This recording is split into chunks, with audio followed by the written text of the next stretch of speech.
చూస్ country delight, live better. ఇప్పుడే country delight యాప్ని download చేసుకోండి. సంచలనం రేపిన కూకట్పల్లి సహస్ర హత్య కేసు దర్యాప్తు కొనసాగుతోంది. దానిలో నిందితుడు ఏవేవో చెప్పాడంటూ బయటకు వస్తున్నాయి. అసలు ఏం చెప్పాడు, దర్యాప్తు చేసినటువంటి ఆఫీసర్స్ ఏం చెప్తారు, ఇప్పుడు వాళ్ళ మాటలను విందాం. ప్రస్తుతం మనతో పాటు బాలనగర్ డీసీపీ సురేష్ కుమార్ గారు ఉన్నారు. ఆయన అడిగి మరింత సమాచారం తెలుసుకుందాం. అసలు అబ్బాయి ఏం చెప్పాడు, ఎందుకు చంపాడు, ఇవన్నీ కూడా ఒకసారి ఆయన అడిగి తెలుసుకుందాం. సార్ నమస్తే. నమస్కారం సార్. చాలా సెన్సేషనల్ కేసు ఇది. దాంట్లో నిజం చెప్పాలంటే చాలా త్వరగా పట్టుకున్నారు మీరు పోలీసులు. ఆ విషయంలో మీకు హ్యాట్స్ ఆఫ్ సార్. చాలా మంచి వర్క్ చేశారు, అసలు చాలా ఫాస్ట్ వర్క్ చేశారు. అసలు క్లూస్ ఇంత కూడా క్లూ లేని కేసులో అంత ఫాస్ట్గా ఒక మైనర్ని అని తేల్చి పట్టుకోగలిగారంటే నిజంగా great sir. Telangana police people's police అని అంటూ ఉంటారు. భద్రత మాదే, బాధ్యత మాదే, ఎప్పుడు మీతోనే ఉంటాం మేము అని చెప్పి, రక్షణ మాదే అని చెప్తా ఉంటారు. ఒక పాట వచ్చేది మీది ఇంతకుముందు, అది రియల్ ఏమో అనిపిస్తుంది ఈ కేసు చూసిన తర్వాత. అసలు ఏం చెప్పాడు సార్? చాలా స్పెక్యులేషన్స్ నడుస్తున్నాయి, అబ్బాయి అది చెప్పాడు ఇది చెప్పాడని. ఏం చెప్పాడు? యాక్చువల్గా మేము ఆ బాలుని అదుపులోకి తీసుకున్న తర్వాత డీటెయిల్డ్గా మాట్లాడాము. ఒకసారి కాదు 2 సార్లు మాట్లాడాము. ఒకసారి అయితే వాళ్ళ తల్లిదండ్రుల్ని అతనికి కనపడకుండా ఉంచి వాళ్ళ ముందు కూడా మాట్లాడడం జరిగింది, వాళ్ళ కన్ఫర్మేషన్ కోసం. అది వేరే పాయింట్. సో ఆ బాబు మాకు చెప్పింది ఏంటంటే, ఆ రోజు మార్నింగ్ ఏం జరిగింది అనేది మొత్తం చెప్పుకుంటూ వచ్చాడు. మార్నింగ్ ఆ పిల్లవాడు స్కూల్కి వెళ్ళినాక ఇతను 8:30 ఆ టైంలో ట్రై చేశాడు వెళ్దామని, కానీ మళ్ళీ డౌట్ వచ్చి ఆగిపోయి మళ్ళీ 9:30 ఆ టైంలో ఆ గోడ దూకి ఇంటికి వెళ్ళాడు. ఎందుకు వెళ్ళావంటే, బ్యాట్ కోసం నేను వెళ్ళాను, ఆ బ్యాట్ అంటే నాకు బాగా లైక్ ఉండేది, ఆ బ్యాట్ ఎట్లాగైనా నా సొంతం చేసుకోవాలనుకున్నాను. ఆ పిల్లాడిని అడిగాను, కనీసం నన్ను టచ్ కూడా చేయనిచ్చేవాడు కాదు, ఆడిని ఇచ్చేవాడు కాదు. దాంతో ఆ బ్యాట్ ఎలాగైనా నా సొంతం చేసుకోవాలని చెప్పేసి ఆ ఇంట్లోకి వెళ్ళానని చెప్పాడు. కానీ యాక్చువల్లీ ఆ అబ్బాయిని నువ్వు బక్కోడా అని చెప్పేసి చాలామంది తనని టీచ్ చేస్తారని చెప్పి, అందులో ఈ అమ్మాయి కూడా టీచ్ చేసిందని, అందుకోసమే ఆ కసితోటే తను బక్కోడిని కాదు, నేను ఏమన్నా చేయగలను నిరూపించుకోవాలి అని అనుకున్నాడు సమాజానికి, అందుకు చంపాడు అని చెప్పేసి ఏమని అంటున్నారు సార్, నిజమా? ఈ అమ్మాయి అతన్ని టీచ్ చేసిందనేది ఆ అబ్బాయి ఎప్పుడూ చెప్పలేదమ్మా మాకు. సార్ స్పెసిఫిక్ రీజన్ అంటూ చెప్పలేదు. ఆ టైంలో నేను ఏం చేశానో నాకే అర్థం కాలేదు, అలాగా నేను కళ్ళు మూసుకొని పొడి చేశానని చెప్పాడు. కానీ ఈ అమ్మాయి నన్ను టీచ్ చేసిందనే మాట ఎప్పుడూ చెప్పలేదు. ఈ అబ్బాయి చెప్పింది ఏంటంటే, సార్ నేను దాదాపుగా 11-12 ఏళ్ళు వచ్చే వరకు వేరే కాలనీలో ఉన్నారట వాళ్ళు. ఓకే. దీనికంటే ముందు వేరే దగ్గర ఉండేవాళ్ళట. మేబీ నాకు చెప్పింది ప్రశాంత్ నగర్ అని చెప్పిన. ఆ ప్రశాంత్ నగర్ ఏరియాలో ఉండేవాళ్ళం. అక్కడ ఫ్రెండ్స్ నేను సిఐడి పోలీస్ కావాలని నాకు ఇంట్రెస్ట్ ఉంది అంటే నన్ను ఎగతాళి చేసేవాళ్ళు. దాంతో నేను ఒక రకమైన ఫ్రస్ట్రేషన్లోకి వెళ్ళిపోయాను, ఎంతో మానసిక వేదన అనుభవించానని మాకు చెప్పడం జరిగింది. ఓకే. మరి బక్కోడా అన్నందుకే నేను అది కాదు నిరూపించుకోవడానికి చేశాను అని అంటున్నాడు. అట్లాగా అదేం చెప్పలేదు, బట్ అది అంతర్లీనంగా ఏమైనా అతనికి ఆ ప్రెషర్ ఉందేమో, ఆ బక్కవుడు అనేది, లేదంటే అతను శారీరకంగా బలహీనంగా ఉన్నామని నా ఫ్రెండ్స్ ఎగతాళి చేసేవారు అనేది చాలాసార్లు చెప్పాడు. ఓకే. కానీ అదే రీజన్ అయ్యి ఉండొచ్చు, కాకపోతే లేదండి, అది 100% రీజన్ అని మనం అనుకోవడం లేదు. ఒక రకమైన సైకాలజీలోకి వెళ్ళినాడు. ఈ యూట్యూబ్స్ కానీ, ఓటీటీస్ కానీ, ఈ సస్పెన్స్, ఈ క్రైమ్ థ్రిల్లర్స్ అవి చూసి, మర్డర్ మిస్టరీస్ అవన్నీ చూసి, ఎస్ దట్ ఈస్ ట్రూ, అతనికి అదే పనిగా ఉండేవాడు. ఓటీటీలు కానీ, యూట్యూబ్లో కానీ ఈ క్రైమ్ సిరీస్ చూడటం అనే పనిలోనే ఉండేవాడు. ఎన్ని చూసుంటాడు సార్? చాలా చూసానని చెప్పాడు. Big number. ఎస్. స్కూల్కి పోకుండా ఎందుకు ఉన్నాడు సార్ అసలు? స్కూల్కి అంటే అతను చెప్పాడు, నేను స్కూల్కి అప్పుడప్పుడు బాగా డుమ్మా కొడుతుండేవాడిని, ఎక్కువగానే డుమ్మా కొడుతుండేవాడిని చెప్పాడు. సో మేబీ ఈ టీవీ చూడడం కోసం కావచ్చు, లేదంటే స్టడీ మీద ఇంట్రెస్ట్ లేక కావచ్చు, క్రికెట్ ఆడ కోసం కావచ్చు, వీటి కోసం. వాళ్ళ ఫాదర్ అసలు ఏం చేయడు, వాళ్ళ మదర్ ఒక్కటే జాబ్ చేస్తుంది. ఆడపిల్లలు ఇద్దరుంటే వాళ్ళ ఫీజులు కట్టింది, కానీ ఈ అబ్బాయి స్కూల్ ఫీజు కూడా పే చేయలేదు, అందుకే స్కూల్కి రానియట్లేదు అని అంటున్నారు. నిజమా సార్? అయ్యి ఉండొచ్చు, ఆ యాంగిల్ మేము వెరిఫై చేయలేదు. మేము కూడా తర్వాత మీరు ఒక యూట్యూబ్ ఛానల్స్ అవి చూసి తెలుసుకున్నది ఇది. అంటే ఆ రోజు స్కూల్కి ఎందుకు వెళ్ళదని అడిగాము. నేను అప్పుడప్పుడు పోను సార్, పోకుండా క్రికెట్ ఆడుకుంటాను, టీవీ చూస్తుంటాను అని చెప్పాడు. ఓకే. ఫాదర్ ఇంట్లోనే ఉంటాడు, ఏమీ చేయడు అని అంటున్నారు సార్. అది మేము కూడా విన్నాము. అది ఫాదర్ అంతకుముందు ఏదో బిజినెస్లు చేసేవాడు, చిన్న జాబులు చేసేవాడు, అవన్నీ బంద్ చేసి ఖాళీగా ఉంటున్నాడు. మేము అడిగినప్పుడు చెప్పింది ఏంటంటే, మేము ఆ మర్డర్ జరిగిన తెల్లారి ఈ పిల్లాన్ని వాళ్ళ ఫాదర్ని క్వశ్చన్ చేసాము. ఎందుకంటే ఆ గోడ డిస్టెన్స్ అవి చూడడానికి వెళ్ళి ఆ 3rd ఫ్లోర్లో ఉన్న అబ్బాయితో మాట్లాడి మళ్ళీ 4th ఫ్లోర్లోకి వెళ్ళి వీళ్ళతో మాట్లాడాము. మాట్లాడినప్పుడు వాళ్ళ ఫాదర్ చెప్పింది ఏంటంటే, నాకు ఈ లైక్స్ అవి కొడితే ఏదో 5 రూపీస్ 10 రూపీస్ వస్తాయని చెప్పారు, ఏదో సమ్ ఆన్లైన్లో ప్రోడక్ట్స్కి లైక్, అది నాకు కూడా అంత కరెక్ట్గా తెలియదు, అది చేస్తూ ఉంటానని చెప్పాడు నాకు. ఇప్పుడు ఈ అబ్బాయి ఆ రోజు యాక్చువల్లీ మన పోలీస్ డాగ్స్ ఉంటాయి కదా, అవి ఆ రోజు అక్కడ వరకు గోడ వరకు వెళ్ళి అక్కడి నుంచి మళ్ళీ మెట్రో స్టేషన్ వరకు వెళ్ళి కూకట్పల్లి మెట్రో స్టేషన్ వరకు వెళ్ళాయి అంటున్నారు. అసలు కూకట్పల్లి మెట్రో స్టేషన్ వైపు ఎందుకు వెళ్ళాయి? ఏదో కుందేలు ఉంది అబ్బాయి దగ్గర, చనిపోయింది, దాన్ని పాతి పెట్టడానికి పూడ్చిపెట్టడానికి అక్కడ పోయాడు అని అంటుంది. నిజమా సార్ అది?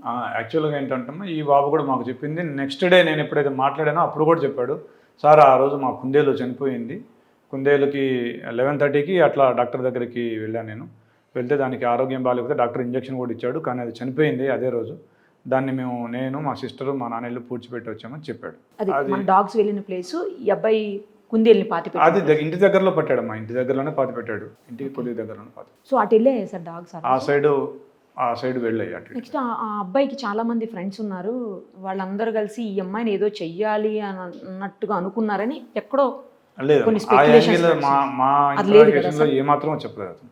పోనీ ఈ అబ్బాయి ఏమన్నా చెయ్యాలి లేదు, వేరే అది కూడా అడిగాము మేము, అడిగారా? అది కూడా అడిగాము, ఆ పాయింట్ కూడా అడిగాము. నువ్వేమైనా ఆ అమ్మాయిని ఏదైనా ఆ అమ్మాయి మీద అసాల్ట్ చేద్దాం అనుకున్నావా, లేకపోతే శారీరక దాడి చేద్దాం అనుకున్నావా అని అడిగాము. అడిగితే ఆ అబ్బాయి చెప్పింది, చాచా లేదు సార్, నాకు 2 అక్కలు ఉన్నారు, నేను అట్లా చేయను, నాకు ఆ ఉద్దేశం లేదు ఆ అమ్మాయి మీద అని చాలా బలంగా చెప్పాడు. మాకు కూడా అది నిజమే అనిపించింది. ఎక్కడ మీకు పోస్ట్ మార్టం రిపోర్ట్లో మేము ఫస్ట్ వెరిఫై చేసింది అది. డాక్టర్లు మాకు చెప్పింది అయితే అలాంటి ఏవి ఆనవాళ్ళు దొరకలేదు అని చెప్పినారు. అలాంటిది ruled out, that is ruled out. Post mortem report వచ్చేసిందా సార్? అందులో ఏమని వచ్చింది సార్? ఈ స్టాబింగ్స్ వల్ల జరిగిన ఇంజురీస్ తోటి చనిపోయినట్టుగా, internal injury, internal bleeding and also external bleeding వల్ల చనిపోయినట్టుగా వచ్చింది. సార్ మార్నింగ్ 9:30కి జరిగితే ఆల్మోస్ట్ 12:50కి వాళ్ళ ఫాదర్, అంటే 3.5 అవర్స్ గ్యాప్ ఉంది. అంత గ్యాప్ ఉండటం వల్లనే ఆ అమ్మాయికి బ్లీడింగ్ ఎక్కువైపోయి చనిపోయి ఉండొచ్చు అని అంటున్నారు సార్. ఆ రోజు అన్నారు, అది నిజమేనా? ఇప్పుడు మనకు అది పోస్ట్ మార్టం రిపోర్ట్ అటాప్సీలో కూడా అదే వచ్చింది. ఆ అమ్మాయి దగ్గర ఫోన్ ఉండింటే ఇంత ప్రాబ్లం అయ్యేది కాదేమో అని ఒక వెర్షన్ వినపడుతుంది సార్. అది కూడా మనం అనుకోవచ్చు. గబుక్కును ఫోన్ చేసి పేరెంట్స్కి చెప్పేది, ఎవరో ఒకళ్ళు వచ్చేవాళ్ళు కదా, సేవ్ మేము కూడా ఆ పాయింట్ అనుకున్నాం. డబ్బులు పోయాయా సార్? పోలేదు, అసలు ఏమి డబ్బులు పోయాయి అని ఒక వెర్షన్, పోలేదు. డబ్బులకి సంబంధించి మేము తల్లిదండ్రులని కూడా మేము డీటెయిల్డ్గా విచారించాము. వాళ్ళని తల్లిని అడిగాము, తండ్రిని అడిగాము, ఇద్దరిని వేరువేరుగా అడిగాము, కలిపి అడిగాము.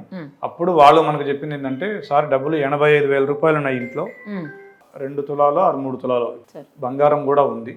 ఆ బంగారము ఆ డబ్బులు ఇంటాక్ట్గా 1 రూపాయి కూడా పోలేదు. అవన్నీ కూడా తర్వాత ఎవరైతే డిసీజ్డ్ తండ్రి ఉన్నాడో వాళ్ళ బామ్మర్ది, అంటే డిసీజ్డ్ తల్లి యొక్క సోదరుడు, ఆయన తీసుకొని మా స్వగ్రామానికి వచ్చాడని చాలా క్లియర్గా చెప్పారు. సో అసలు ఏమి డబ్బులకి సంబంధించి 1% కూడా ఇందులో ఇష్యూ లేదు. తర్వాత ఆ అబ్బాయి దగ్గర ఫోన్ ఉందంటున్నారు సార్, పెద్ద ఫోన్ అంటున్నారు. ఆ ఫోను అతనికి తల్లిదండ్రులు కొనివ్వలేదట కదా, నిజమేనా? ఎస్, అది ఎప్పుడైతే మేము ఈ బాబుని మేము విచారిస్తున్నామో తర్వాత తల్లిదండ్రులని కూడా వాళ్ళకి ఏదైనా, ఇప్పుడు నార్మల్గా ఏంటంటే చిన్నపిల్లాడు అనగానే మావాడు చేశాడా అనే అనుమానం తల్లిదండ్రులకు రావడం సహజం. దానికోసం మేమేం చేసామంటే, తల్లిదండ్రులు ఈ పిల్లాడిని చూసేటట్టుగా ఒక అరేంజ్మెంట్ చేసి ఈ పిల్లాడితో మేము మాట్లాడాము. ఈ పిల్లాడు అది 3వసారి మేము మాట్లాడడం. ఫస్ట్ 2 సార్లు ఎలా చెప్పాడో అలాగే చెప్పాడు, సీక్వెన్స్ వైజ్గా ఎలా దూకాడు, ఎన్నింటికి వెళ్ళాడు, బ్యాట్ తీసుకోవడానికి ఎలా వెళ్ళాడు లోపలికి, వస్తుంటే ఆ అమ్మాయి ఏం చేసింది, తర్వాత ఈయనేం చేశాడు, ఎలా పొడిచాడు, ఇవన్నీ కూడా వాళ్ళ కళ్ళ ముందే చెప్పాడు. వాళ్ళు విన్నారు.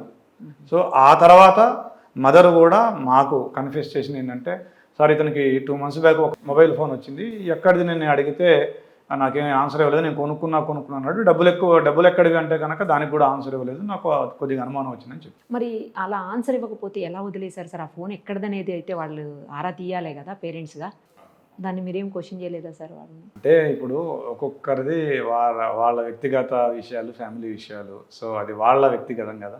అంటే ఇప్పుడు ఆ ఫోన్ వల్లే చాలా ప్రాబ్లం అయింది కదా సార్. యాక్చువల్లీ ఫోనే ఇప్పుడు ఒక రకంగా కారణమే కదా. నువ్వు ఆ పని ఆ రోజు ఎందుకు చేయలేదని మనం ఈ రోజు అడగలేము. యాక్చువల్గా ఆ పని ఆ రోజు ఎందుకు చేయలేము అనేది అది వాళ్ళ విచక్షణ, వాళ్ళ. అంటే ఆ ఫోనే ఇప్పుడు రీజన్ అయింది. దాంట్లో వెబ్ సిరీస్ చూడు, దాంట్లోనే ఈ క్రైమ్ థ్రిల్లర్స్, క్రైమ్ స్టోరీ. లేదు, ఆయన టీవీలో కూడా చూసేవాడు. టీవీలో కూడా చూసేవాడు. ఇది సిఐడి అనేది ఒక ప్రోగ్రామ్. సిఐడి అది నాకు బాగా ఇష్టం.